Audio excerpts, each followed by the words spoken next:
Hello, my name is Katie, and I am doing an experiment. Um, I am a prayer leader at my church, and I am going to post a video every day for the month of October and a little bit of November, every day except Sundays, a day off every week. That's about 5 minutes long. I'm going to try to stick to 5 minutes for the purpose of helping people to understand prayer a little bit more or how to pray. Based on my experience as a prayer leader, I know that, well, I think that a lot of people are too intimidated about prayer. And the ironic thing about it is that I think that there's less to prayer than many people think. And then in the same way, I think there's more to prayer than a lot of people think. So, but kind of in different ways than what you would think. So, there's so much to talk about prayer and so much to explore that I thought it might help because we're in a time right now in this month of October and early November where our country needs a lot of prayer, and we need a lot of prayer ourselves. So these videos are intended for my fellow believers. And if it's not going to help you, just don't watch it. So instead of getting irritated about why did she think I need to know this, just don't watch it. But I just thought it might help somebody somewhere and that it could be useful. So I thought I'd give it a shot and see what would happen with it. So the main thing to know is that these will not be edited. I have 5 kids, and everybody who knows me knows that I struggle to get online every day in general, just to check emails, let alone anything else, Facebook and texts and other things like that, and phone calls.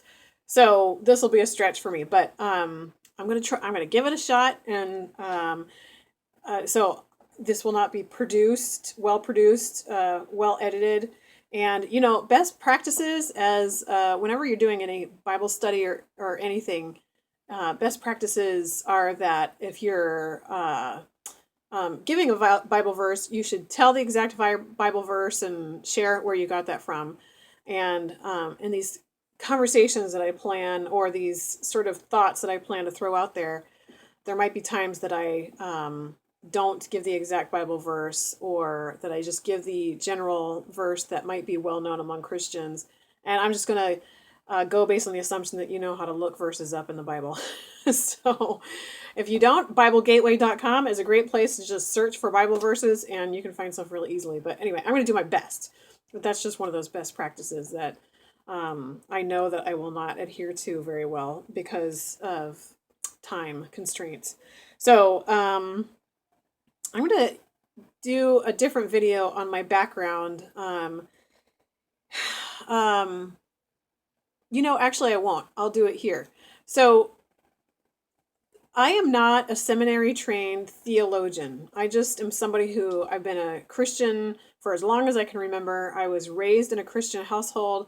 I've done a ton of studying, and that's it. And so I kind of think about it in terms of, I was trying to think of how to convey this. And I was going to convey it in like the difference between a chef and your mom's cooking. A chef, this would be the theologian, seminary trained person.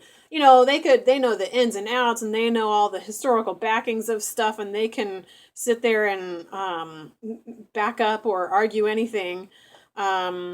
Just like a chef knows the ins and outs of cooking, cooking, baking, the chemistry behind food, and the pairings of things, and where things originated from, and different dishes from different countries.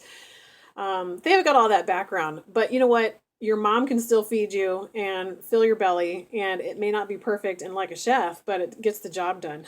So that's the same thing here. I don't have any problem saying that I don't know, that there's a ton that I don't know, but I just thought that maybe what I do know could be helpful to someone. So I'm just trying to help. So I'm going to do the first video on the books that have been classics for me in my journey, and then I'll do a video on what my journey has been so far. So thank you for watching. See you in the next video.